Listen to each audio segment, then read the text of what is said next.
I'm in stereo because I got one account which has the picture and the other that doesn't. Charles, this way you're immortalized like a statue. Yeah, but now actually you can.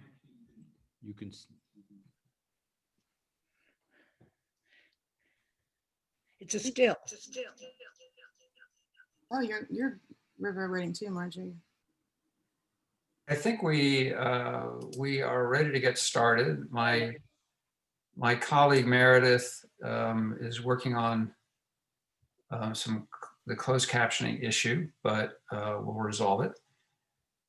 I'm Alan Thomas. I'm editorial director at the University of Chicago Press, and was the acquisitions editor before Karen's book. I'm delighted to see you all here. Wittgenstein has been something of a presiding spirit for Chicago's humanities list. We publish his book, Culture and Value, his notebooks from 1914 to 16, his remarks on the philosophy of psychology. And we've been fortunate to publish some of his finest interpreters, from Stanley Cavell to Marjorie Perloff, and now Karen Zumhagen-Yekplé. Karen's book, A Different Order of Difficulty, allows us to read Wittgenstein's Tractatus as a revolutionary medium of ethical instruction. It makes Wittgenstein's elusive masterpiece available for the study of modernism in altogether new ways. And tonight we're going to hear her in conversation with Marjorie Perloff, a conversation that will be moderated by Johanna Winant. We are in for a treat. Before we begin, let me make some quick introductions. Karen Zumhagen-Yekplé earned her PhD in Comp Lit at Berkeley. She's now Associate Professor of English at Tulane University, where she also has affiliations in the Stone Center for Latin American Studies, the Film Studies program, and the Program for Gender Studies. In addition to being the author of this new book, A Different Order of Difficulty, Karen is the co-editor of a wonderful collection entitled Wittgenstein and Modernism, published also by Chicago in 2017. Marjorie Perloff is the Sadie Durham Poetic Professor of Humanities Emerita at Stanford University. It's been my great luck to work with Marjorie on no fewer than 9 books over 35 years here at Chicago. Among those, I just want to mention 2 that are especially relevant to the discussion tonight. Her 1996 book, Wittgenstein's Ladder, Poetic Language and the Strangeness of the Ordinary, and more recently, Edge of Irony, Modernism in the Shadow of the Habsburg Empire, published in 2016. Marjorie is preparing a new translation of Wittgenstein's Private War Diaries from 1914 to 16 for Liveright. And finally, moderating tonight will be Johanna Winant. She is Assistant Professor of English at West Virginia University. Thanks so much, Johanna, for agreeing to steer this conversation. Let me now turn it over to you. Great. Well, thank you all for coming, and to Karen and Marjorie and Alan and Meredith at the press as well. This is really a pleasure to get to talk with all of you tonight. So I just want to start by saying how much I admire Karen's book. And I'm hoping that she'll start us off by talking about it for a few minutes and how she came to write it before I'll ask both her and Marjorie some questions about their work. And finally, we will open up to questions from the audience. So Karen, tell us about this beautiful book. All right, thank you. I just want to say, first of all, thanks to everybody for being here. It's really great. One thing I was thinking about this morning is at some point last year on Twitter, I think it was like in April, somebody put this thing out that was like, what did you do to cause this pandemic? I'll start. And it was like, I planned some, huge tour or some wild affair. And all I could think of was I planned a book party at the ACLA, and it was going to be really great. And Miriam had little cards for me. Meredith. And it was exciting. So I'm very happy to get to do this here now anyway, because one of the only good things about this whole situation is that we can see people across continents and states and whatever. So, okay, I'm gonna just start off and do a little quick overview of the book. Let me find it. And then I think what we're gonna do is discuss mostly chapter 4, or concentrate on chapter 4. So let me just give a quick overview, and then I will read until enough time has passed where I think it's too much, and then I'll let go. And I think we're probably gonna be able to visit these questions again in our discussion of the Joyce chapter. So, okay, so most broadly, what the book is doing is trying to recast the significance of Wittgenstein's thought, especially the early thought, quote unquote, and the continuous aspects of that early thought for literary studies. And then more specifically, I'm concerned to look at the relevance of Wittgenstein's philosophical method to studies in literary modernism and vice versa. The book, it seeks to read works of modernist, something's popping on my, modernist literature after Wittgenstein. So I'm gonna start with the second part of the title. The subtitle of the book, which is to say, in light of his philosophy and in connection, and also in the, in light of his contemporaneous writing in the early 20th century, and in the wake of recent scholarly writing about his philosophy. Thirdly, in connection with ideas of modernist futures, a modernist afterlife in contemporary works of fiction that really deliberately, self-consciously continue to grapple stylistically, philosophically with the crises of language, identity, etc., of high modernism or modernism in the long 20th century and their novels of thinking. So what I argue is that reading literature after Wittgenstein in this way allows us a better, deeper understanding of a bunch of interwoven commitments that are anchored, I think, in 3 big concerns that I see is lying at the core of both Wittgenstein's philosophical method and literary modernism. And I'm going to try to complicate them even here because I think some of the book's interventions have to do with the complexities inherent to each of these. They are, 1, difficulty, as in the title that I'll talk about more in a minute, especially when we talk about the Joyce chapter. And I'm looking at the multifarious complexity of difficulty. Difficulty is, of course, the one big touted cliche trademark of modernism. And I think one of the main things to look at is how is it not a uniform thing that happens? 2, ethical instruction. And by that I mean of a kind of oblique, non-didactic, unorthodox kind, made to guide readers, nudge readers, prompt readers to take up a kind of work through obscurity, ultimately to clarity, via a kind of work on the self. Some water. And the third thing is a yearning for a kind of radical change, a transformation, a transfiguration in ways of seeing and being. And that kind of yearning is in some ways a stand-in for a kind of search for something standing in for redemption across, I think, many high modernist texts. And I think it's rooted in a kind of atheistic religious investment, a kind of secular spiritual interest. Wittgenstein famously says he's not a religious man, but he couldn't help seeing everything from a religious point of view. One of the early things about this book, when it was a dissertation, was I started thinking, wouldn't it be interesting to look at that kind of impulse, that kind of yearning after a kind of unavailable religiosity, or not exactly filling in a God-shaped hole, but yearning after something in its place, even though it wasn't really quite attainable or something that anyone believed in. So the other thing I think that is important in the book in terms of its investment in yearning or longing for something completing is also an investment that I think all of these books have in a kind of existentialist bunch of ideas that are not, or existential notions that are not exactly being elaborated within traditional existentialism. And so this is a kind of history of philosophy bifurcation that we could take up later, but that's a minor detail. Okay, so in the book, I work to offer new ways of understanding the reciprocal relationship between Wittgenstein and modernism through a series of critical readings of a bunch of key texts of high modernism. Mostly they are,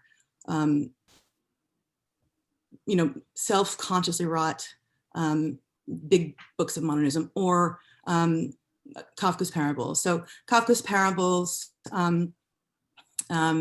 Woolf's essays, especially To the Lighthouse, her novel, and Joyce's Ulysses. And all of these examined within the interpretive framework of a study of Wittgenstein's Tractatus, Logica Philosophicus. This book was completed during and after World War I, first published in German in 1918, and then is later published in English for the first time in 1922, which is, of course, significant because it's the miracle year of modernism, high modernism. In the final chapter, or coda, both, of the book, I look at a kind of after modernism, after Wittgenstein, and that is to look at recent fiction by J.M. Coetzee, who's a living author, writing literally after Wittgenstein and his modernist literary precursors, whom he draws from all the time. And one of the reasons I limited, in fact, the last chapter to that author, and I can talk about this, I know Johanna wanted to ask questions about what was left out of the book, was because it really does seem to reflect not only a kind of parabolic investment that I think it shares with, Coetzee's work shares with Kafka and Wittgenstein, but also because there's a kind of Wittgensteinian investment that seems new to me in his work on the surface, visible, and that seems like he is engaging somehow or trying to respond in some way to Wittgensteinian philosophers, especially resolute philosophers, especially, or philosophers sympathetic with that reading, whose ideas he has long been an attraction for in his own writing. So he'd be responding in some sense. Okay, my reading of the Tractatus in the book is itself informed by, and I just mentioned the resolute reading, the expanding so-called resolute program of Wittgenstein interpretation, elaborated by philosophers James Conant and Cora Diamond, who are their leading proponents. As I see it, Wittgenstein's own commitment to these core ideas that I adhere to about how to read modernism, difficulty, teaching, ethics, and transformation, and indeed the literary itself, I think tend to be obscured, or can be obscured more easily, by traditional interpretive and intellectual historical approaches. Whereas the resolute reading, because of the way it unfolds or how it sees the book, really thrusts each of these concerns, difficulty, teaching, and transformation, into the center of things. In the book, Different Order of Difficulty, I work to make a literary critical kind of contribution to this reading program of Wittgenstein scholarship, and which itself breaks with standard, or so-called standard sorts of interpretations, by reading the Tractatus not in terms of the theory of logic or metaphysics that it only appears to advance, but as a complex kind of mock theoretical, high modernist, what I want to say is a kind of puzzle.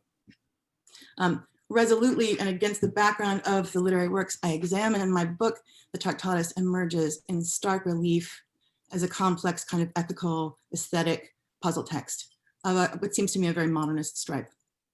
So to give an idea of why I'm calling it this, and then also how broadly resolute readings allow us to see it in this puzzling way, I'm going to describe it here.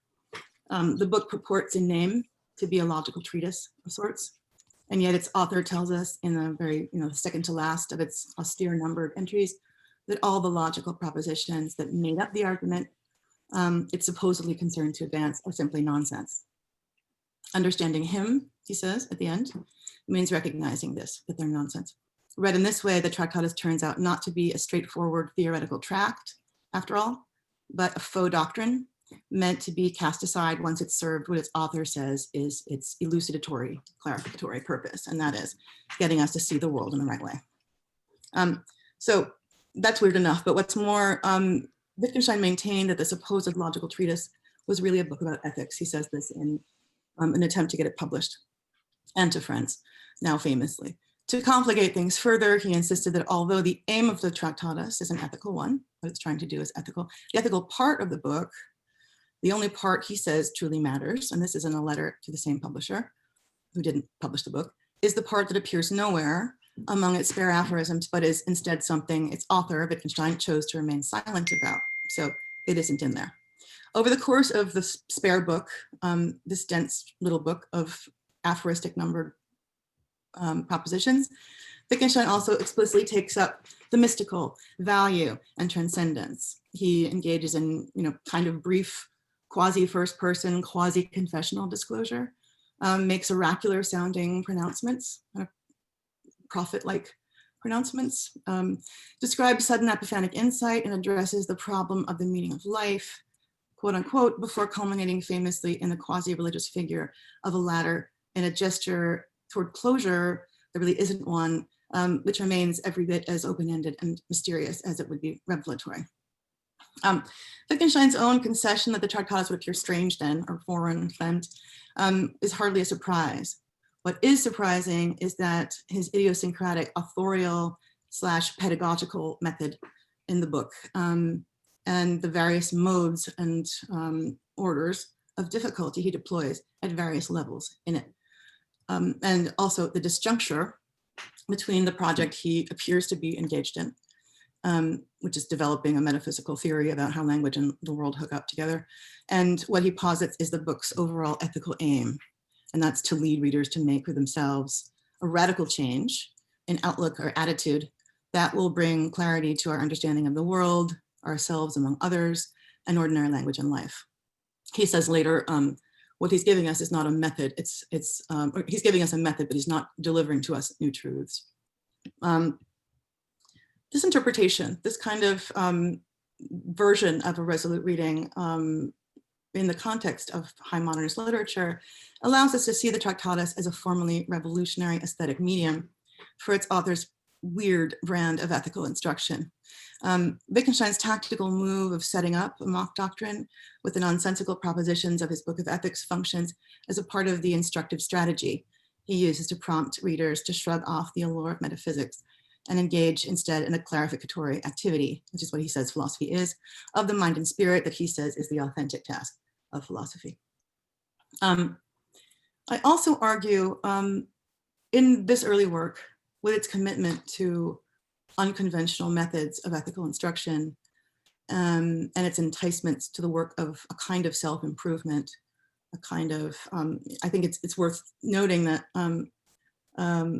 Beth Bloom's work, for example, on self-help as a kind of something that rises into prominence at the same time modernism does, is really interesting alongside something like this, very different study, but the work of self-improvement and moral perfectionism of a kind of Hegelian stripe has an unprecedented power to awaken critics to how 20th century literature and philosophy alike are enlivened by modernism's trademark affinity for and its strategic deployment of, I think in cases like this, different modes of textual and existential difficulty, and also by a bunch of less explored aspects that I see as equally definitive of modernism in these cases, a fixation on existential questions and quests for their workable, meaningful solutions, findable, suitable solutions to the problems of life, an attraction to the varieties of spiritual and transcendental experience, a yearning for transfigurative change. All of these things show that even in the work of avowedly atheistic writers, secular modernity isn't correlating to wholesale Weberian disenchantment. So one of the things I want to say is first, and this is something we'll take up in a second, I suppose, in terms of the chapter on Joyce, from which the title comes, is that difficulty. This is an anecdote I was talking about yesterday with Johanna. When I first was thinking about doing this book, or I think I was toying with maybe the Joyce chapter and thinking about how difficulty works, I was told that actually that wasn't very interesting because we've always known that difficulty is just a feature of modernism and that's no new news. And in fact, my feeling about that is, I think still is and was, that that may be the case, but one of the things I try to do in the book is show how there isn't this uniform feature of modernists, of difficulty, that in fact, this kind of commonplace, this cliche, is an oversimplification of something that's very multifarious. And one of the things I do in the introduction is turn to George Steiner's series of kinds of difficulty as a kind of framework for the ones I'm looking at here. Obviously, there's contingent difficulty, which is the lookable up kind, and that's thematized by Leopold Bloom in Ulysses, as well as modal difficulty, which has to do with a kind of familiarity with a certain kind of identity point of view. And then there are the two that I'm looking at most carefully here, and that is tactical difficulty and ontological difficulty. Tactical is the kind of thing I'm saying Wittgenstein is doing to the reader, to say, okay, look, this is the text you're reading, and now you have to figure out something else about what it's supposed to do for you, what you're supposed to see in it. And the ontological difficulties, of course, the unresolvable existential questions. So, and I'll go on. Modernism's attraction to difficulty obviously emerges in a discursive convergence of early 20th century philosophers and writers responding to the complexity of modern life and the cataclysm of war with an urgent attention to difficulty that brings them back, I think, to the very oldest of riddles, parables, and questions about existence and the meaning of life, which they talk about all the time. This attraction to difficulty shows itself as an obsession with the transformative power of enigmas and puzzles and the hard work of figuring out fitting solutions. So for the title and the excerpt from Ulysses that inspires the title of the book, Leopold Bloom, reflecting on the literature of instruction in the search for solutions of the difficult problems of imaginary or real life, designates certain moral or existential concerns as problems of a different order of difficulty. These problems are related to the absurdly vast and soluble questions, as I said, associated with the quest for meaning, that Wittgenstein, following not just Frege and Russell, but also Tolstoy and Dostoevsky, and coincident with a strain of early existentialist writing inspired by both writers and their philosophical counterparts. He gestures at all of these in his early writing. To be sure, Wittgenstein declares in the preface that with his really hard, puzzling book, he has finally solved the problems of philosophy. The book is really supremely achieved in that sense. Yet he waits hardly a beat before announcing that the book's value also lies in showing us how little is done when these problems are solved. Basically, I want to just look at the ways in which I think reading Wittgenstein and then turning to a set of high modernist texts, some of which I talk about here, some of which I don't focus on much, does turn up a constant obsession with why, the questions of the great Russian writers that Woolf says go sounding on after the stories are finished, a longing for redemptive change that's unavailable, the questions about the significance of daily life in regard to something higher. All of these things are obsessions. Also, the idea that you must, in the Rilkean sense, change your life. Rilkean sense, the Musil says the same thing. We're all looking for the right way of living, the right way of seeing the world. So I'll leave it there. And then we can turn to questions about the Joyce chapter, I guess, and keep talking about the same issues, if I can find you people. Yes, so it was Marjorie's idea, actually, when we were talking about this discussion ahead of time, to focus our conversation on the Joyce chapter. So as a way into that chapter, I was hoping that Marjorie could tell us a little bit about her thinking there and why the Joyce chapter is a good location or lens to think about Karen's argument as a whole. Yeah, it really epitomizes the argument very nicely. And also, I should say, it's also in the modernism book she edited. Karen edited. I want to give a plug to that book, which I have an essay in, which is, so together, these two books are very, very important in bringing back the importance of Wittgenstein. Just as a slight sideline, and we had a conference about this in Vienna about 2 years ago. One of the great ironies is that we now think of Wittgenstein as a great modernist, and I agree with Karen completely on her readings here, and yet he would have himself hated all this literature, at least said he did. I mean, Wittgenstein wouldn't listen to any music past Brahms, past Brahms, which meant that, let's say, if Schumann was played, that was already too modern. Mahler, who was his contemporary, a great modernist, is somebody, he would leave the room rather than have to listen to Mahler. And the same thing with literature. Most modern literature was considered no good at all. We really have to go back to Goethe and so forth. So the fact, though, is that he was Comte de Mieux, himself a great modernist. Anyway, I'll just read you a little snatch here because it summarizes so nicely what Karen is doing in this Joyce chapter, and I think it's really very convincing on Ithaca. She says, both rely, Joyce's chapter to a more jocose-serious degree, on pseudoscientific precision in their treatment of matters of the soul, precision intimately related to both the search for the meaning of life and a striving to make the decisive shift in ethical attitude that will live to living in the best way. And then she goes on to say, I'll skip a little, Wittgenstein and Joyce both treat with suspicion the notion that systematic solutions can ever adequately put to rest the questions that they deal with in the predominantly cold prose of their texts. They offer methods aimed at transforming their readers' understanding of the questions we ask when we want to express our astonishment at the world or our curiosity about it. The transformation they prompt us to make also involves getting us to imagine what it might look like to overcome our attachment to these same questions. And finally, the idea that no book can provide us with the answers we seek when we pose existential questions. And if you read Ithaca, of course, you're taking it out of your listings in a way, but if you read Ithaca, as Karen does, it's really very convincing that the two go together this way. At one level, it's very convincing, but I do want to ask, both Johanna actually and Karen, I think would be interesting to know how you feel about this. I reread Ithaca, and after all, one of the, again, an irony is that this is the chapter where you learn everything you've wanted to know all through the book of what really happens. You learn all the facts. You learn all the facts about how old is Bloom, how old is Stephen, where did they first meet, what are they interested in, what are their differences, what are the samenesses, what books are in Bloom's bookcase, all the things that actually really tell you a lot. Now, are those similar to the facts, to Wittgensteinian facts, when he says the world is everything that is the case? The world is a world of facts, not of things. Facts, in other words, being propositions, not of things.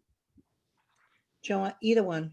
So I was thinking, one of the things I'm trying to do in the chapter is, in fact, tie Ithaca to,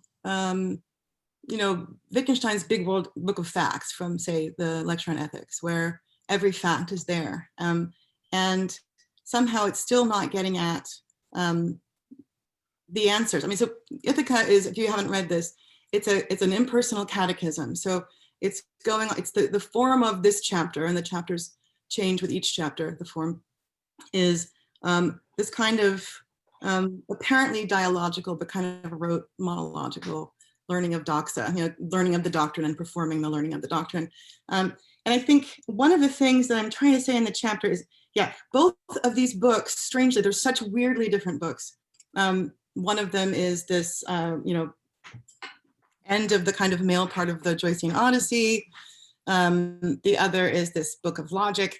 But both of them are trying to deal with a proliferation of facts. And I think also one thing I say, and it might be complicated here, but in spite of all the facts that you get, and it's true that Ithaca is the chapter where you get this kind of retrospective illumination of the rest of the book.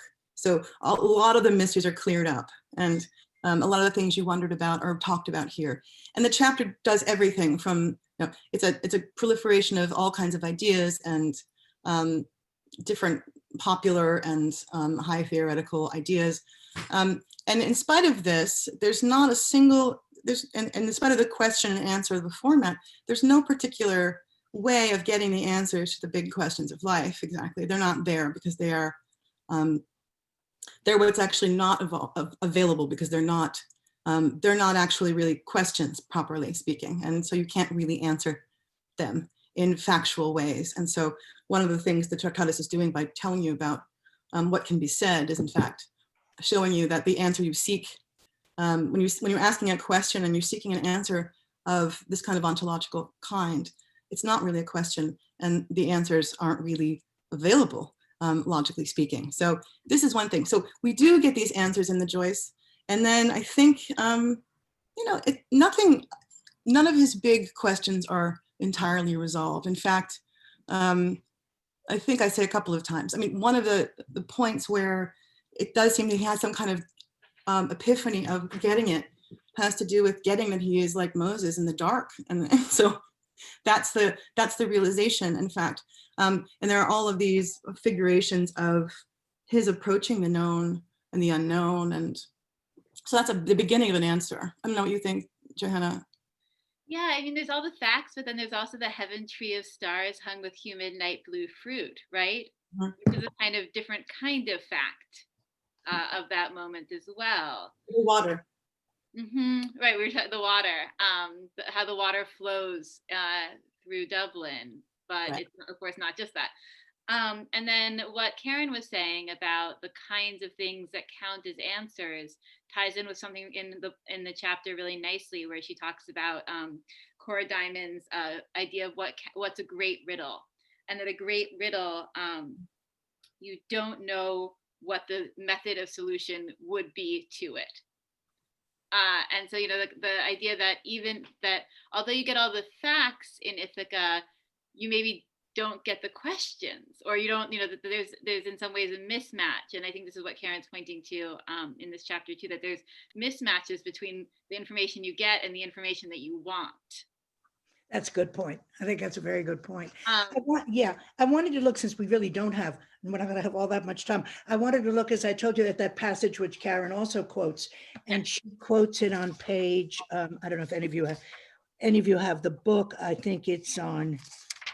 Where is it? It's all the way along on page 196, but I'll read it from Culture and Value. I think that is a very important passage, and I agree with your reading of it, but I just want to add a little something to it. And it goes like this, and it's in Culture and Value, and it was written in 1930. It's not part of the Tractatus. Engelmann was Wittgenstein's one of his very good friends whom he met during the war and stayed with in Olmos. Engelmann told me that when he rummages around a house, in a drawer full of his own manuscripts, they strike him as so glorious that he thinks they would be worth presenting to other people. He said it's the same when he's reading through letters from his dead relations. But when he imagines a selection of them published, he said the whole business loses its charm and value and becomes impossible. And we've all had that experience. We think it's very interesting, our photos that we took on whatever trip. Aren't they great? They're so interesting. And we show them to somebody else and they don't exactly think they're works of art, do they? Anyway, nothing could be more remarkable. And I said, this case was like the following one. Nothing could be more remarkable than seeing someone who thinks himself unobserved, engaged in some quite simple everyday activity. Let's imagine a theater. The curtain goes up and we see someone alone in his room, walking up and down, lighting a cigarette, seating himself, etc., so that suddenly we're observing a human being from outside in a way that ordinarily we can never observe ourselves, as if we were watching a chapter from a biography with our own eyes. Surely this would be at once uncanny and wonderful, more wonderful than anything that a playwright could cause to be acted or spoken on the stage. We should be seeing life itself. And there's a dash, but then we do see this every day, and it makes not the slightest impression on us. True enough, but we don't see it from that point of view. Similarly, when Engelmann looks at his writings and finds them splendid, even though he would not care to publish any of them and so on, he is seeing his life as God's work of art. And as such, it is certainly worth contemplating, as is every life and everything whatever. But only the artist can represent the individual thing so that it appears to us as a work of art. And he goes on a little bit like that, and he says, the work of art compels us, as one might say, to see it in the right perspective, but without art, the object is a piece of nature like any other, and so on. Now, that the reason that that's very important, and often people say, Wittgenstein really made no aesthetic statements, and Karen talks about it as, the subspecie aeterna, seeing things from the outside and how important that is. But there's one more thing in that, and that's the whole part about Engelmann. That's there for a reason. What does that mean? Engelmann is not an artist, and that's what Wittgenstein says. He's not an artist. He doesn't know how to do that. And what is it that he doesn't know how to do? Well, he can line up all his photographs and they mean something to him, but he doesn't know how to do it, so they mean something to anybody else. And what Wittgenstein is saying there is that what art does is it frames, because we have this ordinary incident. Somebody crosses a room, lights a cigarette, sits down in a chair, and goes out the door. The artist is the person who can make something of that. Why is that? It's a matter of framing, and it's a matter of context, and it's a matter of putting things together in a certain way so that it becomes art. So it's not just everything that is like that, and not everyone who can do it. And I think the reason that's important is that Wittgenstein is not only a modernist, I argue, he's also really a postmodernist. He speaks very much to conceptual art. I'm waiting for somebody to write something. If Craig Dworkin is here, he could really do it. On Wittgenstein and Duchamp, people who seem so different, but are really in some ways very similar in that way. So this is a kind of plea in a way for conceptual art. It's not just a matter of modernist counterparts, which are similar, but they're also different in many ways. But I think a notion of what art is. And so I do think that that's just an important addition to the notion of seeing it from externally, sub specie aeternitatis. It is true that he talks about that here, but the fact that he begins with that whole Engelmann photograph story and says we've all had that experience with our own photographs, is that it distinguishes between art and non-art in a way that is important, and that also shows us very much what Joyce did. Because I would argue it's true, they're just facts and they don't give us the answers. But after all, they're not just any facts. I mean, a lesser artist would have picked some very different facts. And to me, I get the goosebumps when in Ithaca, I come to the part where when Stephen has left, you know, and that meeting is over, nothing is going to come of it at all. And what did Bloom think when he's all alone? And you get that wonderful passage where he's alone. What did Bloom feel? That's about 3/4 of the way through.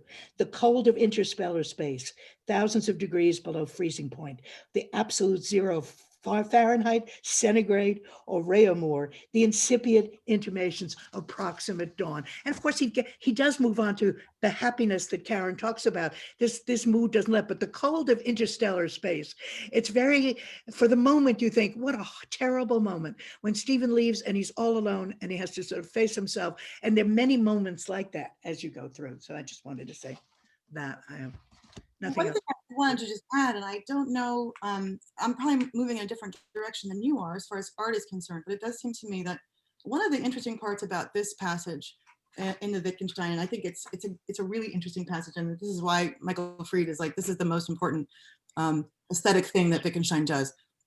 I think that one of the things that it does, it's interesting to me here, and I noticed this again as I was rereading the chapter after not having read it in, I don't know how long, a few months, but that it's really about not only moving out of the midst of things, as Wittgenstein says.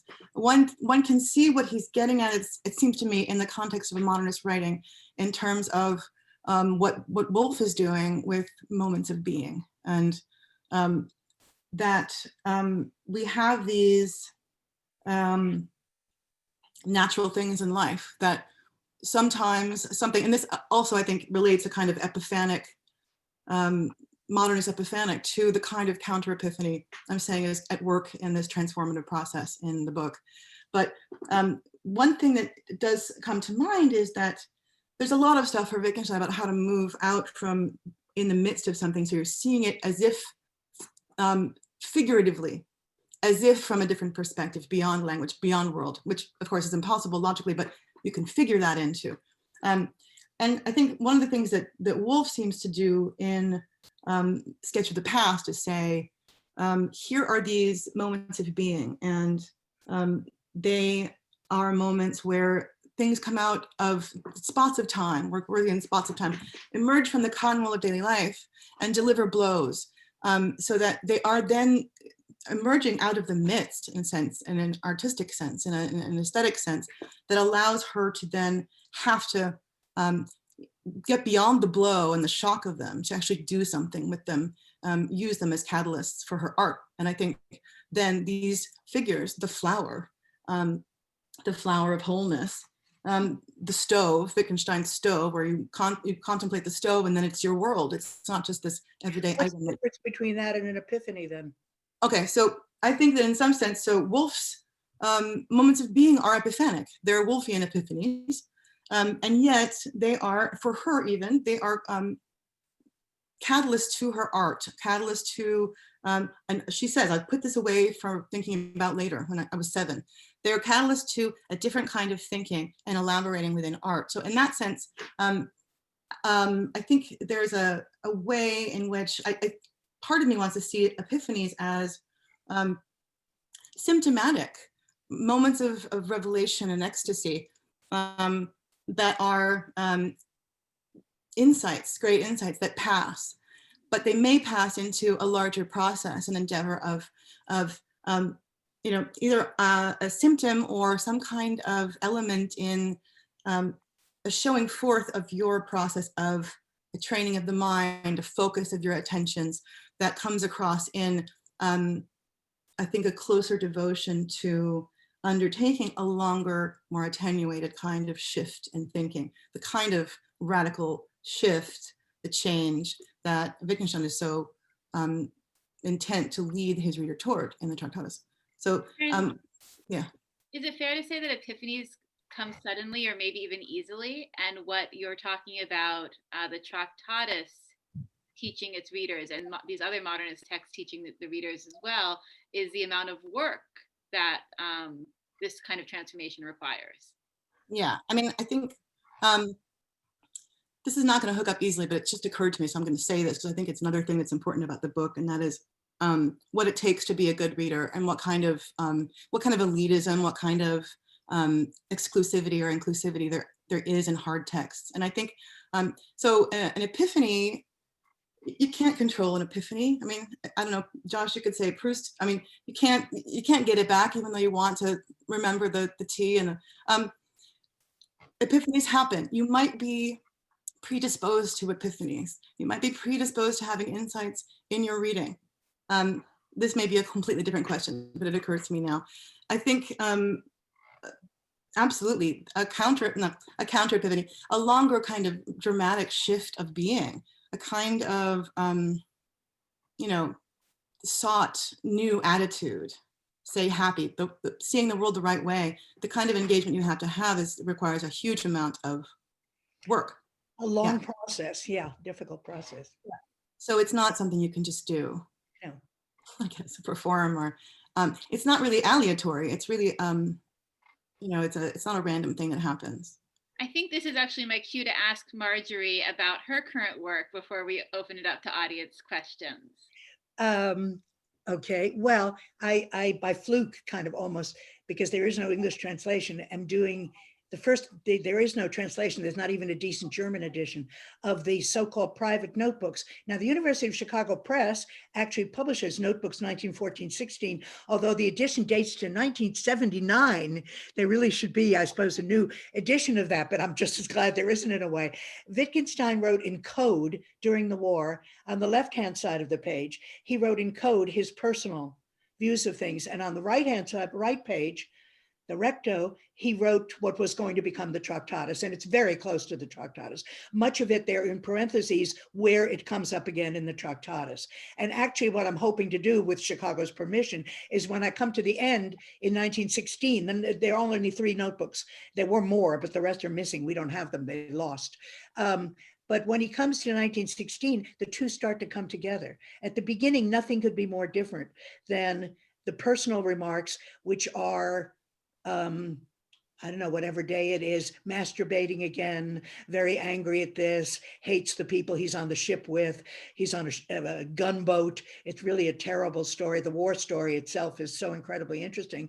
And on the right-hand side of the page, you begin with logic must take care of itself, is the first line, I think, in the notebooks 1914-16. And they are completely apart. And by the time he's been in battle and witnessed the actual gunfire, cannon fire, and fought and been wounded and so forth, then suddenly the two start to come together. He'll say on the left-hand side of the page, something that comes up in the Tractatus itself. It gradually becomes this completely different book. And I guess where I disagree slightly with Karen is that, the people the resolute philosophers sometimes make it look as if Wittgenstein planned it that way to begin with. He didn't. He really was going to write a treatise on logic, and he couldn't write. Many days he can't write, and the only note in the secret notebooks will be, didn't work today, couldn't work today, couldn't get anything done. My thoughts are tarnished. I have no ideas. I'm not getting anywhere, and that happens most of the time. And then when he takes the book up again a little later, he sort of drops the part on logic because he does begin to realize it's nonsense. And then you get what is the meaning of the world? The sense of the world must lie outside the world. And you come to these and you sort of can't believe it, that wait a minute, what is it that happened? There is that break, and it becomes a very different kind of book. But I don't think that was originally intentional. And it doesn't matter so much, I suppose, whether it was or not, but it wasn't. But you can just see it developing and becoming something else. The other part where I feel, I guess, a little differently from doing my own work is happy. The world of the happy is a happy world. There really isn't anything more you can say about happy than just that. It's a happy world, which is the tautology. The world of the happy is a happy world. We can't really define any of these terms. That's not our job. But of course, after he wrote that, the process begins all over again, and all his life Wittgenstein was revising, and he was never satisfied with anything he did. So that these three things, the ethics, the difficulty, and wanting to become a different person, and I agree how important those three things are. I'm really happy with the way Karen works those in. The fact is, though, I just want to point out that those remain true all his career. The only book he published in his whole career was this tiny little Tractatus, and he left 20,000 pages of manuscripts, which to his executors, who then fought over what to edit, but have gradually, everything has trickled out. And they're including the investigations, which he wasn't satisfied with, so he didn't publish it before he died. So you have somebody who was always revising. And when he got to the point, let's say at the end of the Ithaca chapter, here's a big difference. There is no ending. It just, the process keeps going on because it's never satisfying. It's never satisfying enough, and you have to keep working and you have to keep trying. So there's not only no closure, but I would say no happiness. And it's interesting that Wittgenstein supposedly said before he died, tell them I've had a wonderful life. That's always quoted, that he said that to his doctor's wife. Tell them I've had a wonderful life. But he didn't have a wonderful life. Believe me, I've studied it pretty hard now. I'm talking about it. And it's a very painful life.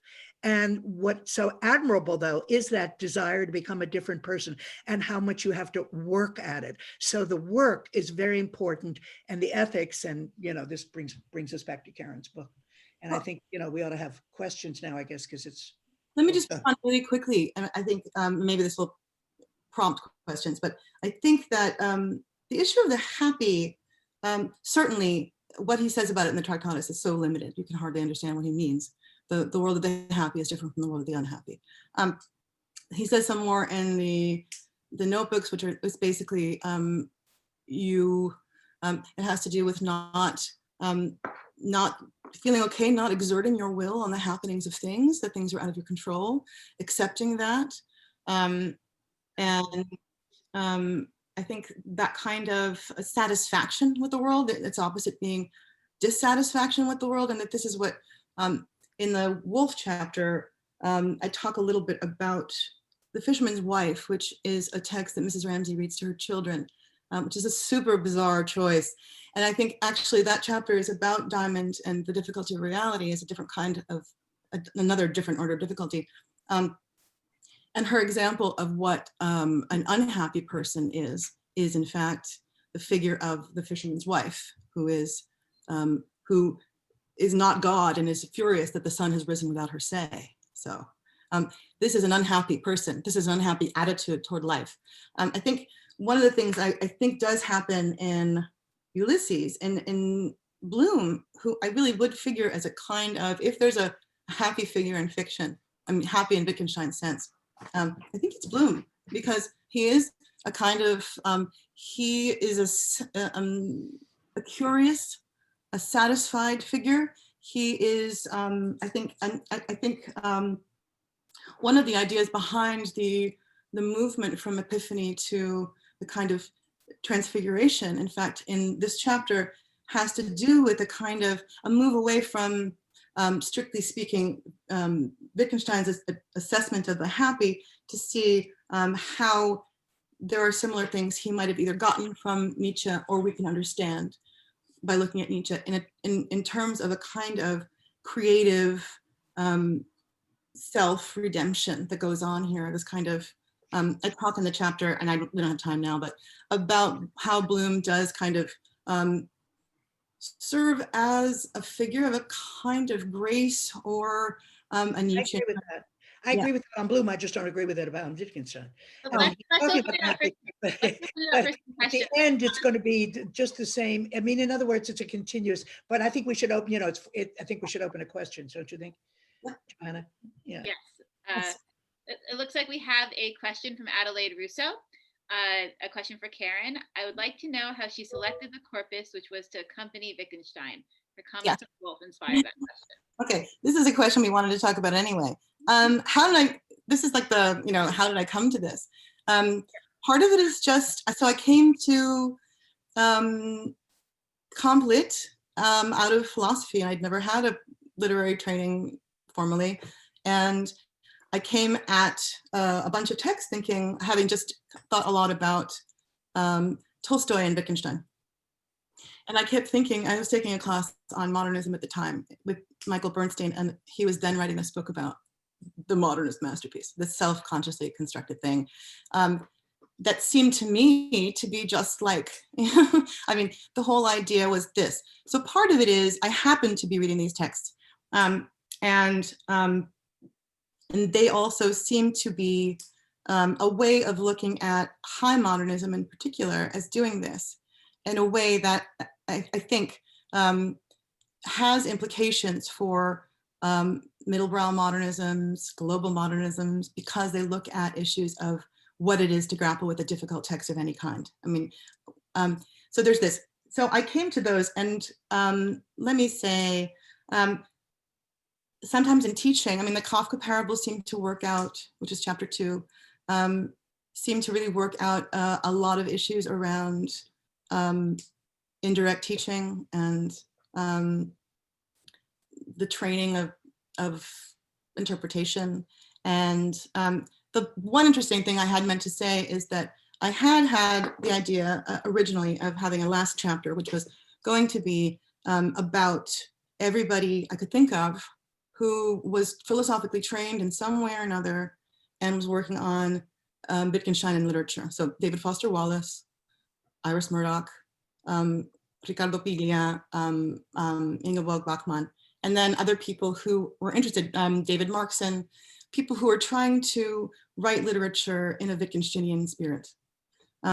This quickly became a really difficult process because so many of them are either, more anchored in a later Wittgenstein idea, and it became a kind of competition of interpretations, also different. Whereas in fact, the Coetzee text was really the one that seemed to continue this process of enigma and intertextuality and parable writing, and the challenge of a parable in a particular way that called upon the questions of difficulty in a fruitful way that made sense in this project. So that's one thing. The other thing that went by the wayside really early on was Eliot, who was in there originally, and I had a really lovely advisor who said, why would Eliot be here? He's a fundamentalist, and your project is all about ambiguity of religion, and early on. That's one. And so I think part of it, somebody asked me, an anonymous reader asked me really wisely in the beginning, is this a study of influence? And of course it is not. It's a study of sheer coincidence that I think though has, because there's nothing else cohering. I mean, the only person that would have, Coetzee obviously has read Wittgenstein. Coetzee has obviously worked with and read the Wittgensteinians that I'm writing about. Woolf and Wittgenstein met in passing. Kafka he mentions once. There's really nothing in common among any of them. Joyce he didn't care about. So it's really about this kind of randomness, in fact, allows one to look at some kind of axial thing happening across this particular kind of canon. So that's the answer to that, I think. We have another question from Craig Dworkin, I think that actually picks up right there, which is about the reciprocal relationship between Wittgenstein and modernism, and are there stylistic or formal aspects as well as philosophical ones? Right. Yeah.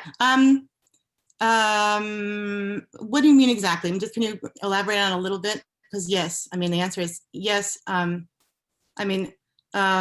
I think in a way, the formal aspects are certainly that Wittgenstein has a particular style of writing, and Woolf has a particular style of writing, say. They're all, I think, engaged in a kind of way of getting their readers to read better is one thing, to engage in a process of having to come to terms with difficult form that requires a certain kind of interpretive engagement. I don't know if that's really getting at what you're asking. If I'm remembering right, I think Craig doesn't have sound. So I don't know if he wants from the beginning of this conversation. I think he mentioned that. Well, Craig, yeah. Well, I mean, my whole book, Wittgenstein's Ladder, is about the formal relationship. So that's what that's what it's about. And I've written lots of other essays on it too. And where Gertrude Stein becomes very important, Beckett becomes very important. Wittgenstein's language, I mean, after all, once he gets through the investigations and the all later work, is really about language. Right. And in modernism, and as far as modernism and the kinds of language used here, poetry comes in perhaps even more than prose, but the fiction does too. He is himself a very riddling and enigmatic kind of language. It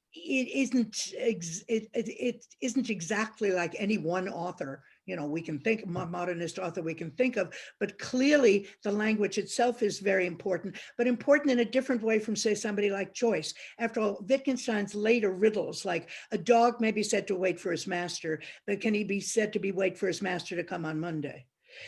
These things are the same in whatever language they're translated into. So it's not a matter of surface.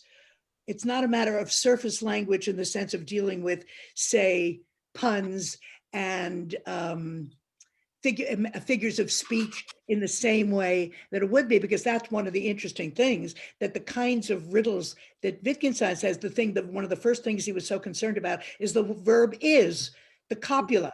If I say Henry is 36, the use of the is entirely different from green is green, you know, or the grass is green, I meant to say. The grass is green where it's an adjective, a qualifier, or when we say Henry is 36, which is an equivalence, is used very differently, and yet we all know somehow what it means, and that's what the investigations is all about. But it is interesting that Wittgenstein's most interesting, seemingly interesting language puzzles, like if a lion could speak, we would not understand him. It doesn't matter what language that's in. I've seen it in German, I've seen it in French, I've seen it, which is one of the reasons Wittgenstein is read around the world really very much. It'll come out exactly the same way. That will come out pretty much the same way, because they're the basic building blocks of language. And so it's not at all like Joyce, who is, you know, a complete linguistic whiz, Sinbad the sailor and Minbad the mailer and Tinbad the tailor. That kind of thing is not something that you're going to find in Wittgenstein. So it's different. They're very different orders here. We're just about, Maybe Craig wants to say something. Maybe But we Craig have one wants more to say question. something himself. There's one question about epiphanies. Yeah. John. We're just about out of time, but I think we could just take this one last question from Joshua Landy, which is, could epiphanies and work go together, with the work being preparation for the second? For it to be possible or likely for us to experience epiphanies, maybe we need to do some work on ourselves, a secular version of making one's soul ready for grace. Something like perhaps putting ourselves in the running for epiphanies or getting out of one's own way. Could something like that work for Joyce, maybe even for Wittgenstein? Could this explain the combination of epiphany and work? So I don't know if Karen wants to tackle that. Yeah, I mean, I'm not sure if this is what you're asking. I think that the whole notion making one's soul ready for grace is something that I do want to say is happening in, you know, in this fictional character of Bloom as he's presented to us in some sense. He is, in that sense, the happy, if you will. I don't know, for example, in this particular chapter, I think that it's more obvious in Woolf that an epiphany is a part of a kind of work on the self, or it prompts us to take up work on the self. That it looks like a mini version of what we're supposed to be seeing the world of right. It's like a flicker or a photograph, a snapshot. But I think actually for Joyce, and I have to think about this more, I want to say, such a Wittgenstein, I want to say that for Joyce, well, I suppose he gives over writing them. He stops writing them as kind of ideals of quidditas. But I do think that you are seeing into the whatness, which is a kind of momentary seeing into the heart of things. That I suppose, even for Joyce, they go hand in hand. My point about grace is, I think, yeah, I mean, I think I want to end there because I'm afraid to commit. I kind of say there is a certain kind of secular grace going on, opening yourself up to God, that's going on for Bloom, but in a kind of, you know, post-Nietzschean way where his redemption or his grace is only seen in, and I think this is where it ties up with the idea of the epiphany in Woolf that I was talking about in terms of the Engelmann passage before about the theater of the ordinary, and that is Bloom really has to kind of, he doesn't really have, it seems, an epiphany in the novel. He seems already to be kind of filled with grace in a way, in his kind of bumbling, questioning way, his curiosity and his kindness and his whatever. But in some sense, it seems like the text itself performs a kind of creative redemption of that character in terms of, and this is where, I mean, Linear Anderson's words about Nietzschean redemption, the eternal return come in, that in fact, you know, even in spite of all the trials and tribulations he has, even in spite of the question of what to do with our wives, he does manage in the end to have some kind of redemptive moment, maybe not epiphanic, because the text does this for him, because the text is a creative kind of shift that he doesn't really perform as a character. Does that make sense? So that's for now. I mean, we can talk about this more as we go, but I think that's what I would say in the end. Well, I told Karen ahead of time that I hope she talked about happiness because it is still 2020 after all, and we all need to figure out how to do work on ourselves to be more happy, but to see the world in the right way. But I want to thank everyone for coming on behalf of the press, and to also extend my own thanks. Thank you so much, Johanna. It was so great. Thank you. Thank you, Johanna. And thank you, Yes, Meredith, thank you. Alan. Thanks, Thank you, Marjorie. Thanks, Thank you, everyone. Karen. Thanks for a wonderful book and a terrific conversation. Thank you for being such a great and patient. Get the book. Get the book. Yeah. Look, So I've shared links in the chat if you're interested in the book or our event series. You can find more events on our calendar. Thanks, Meredith. Bye, All right, everybody. everybody. Good night and thank you. Bye-bye. Bye, Marjorie. Bye. Bye-bye. Bye, young. Nice to see everybody. In touch. see Thanks, you. Joshua. Bye.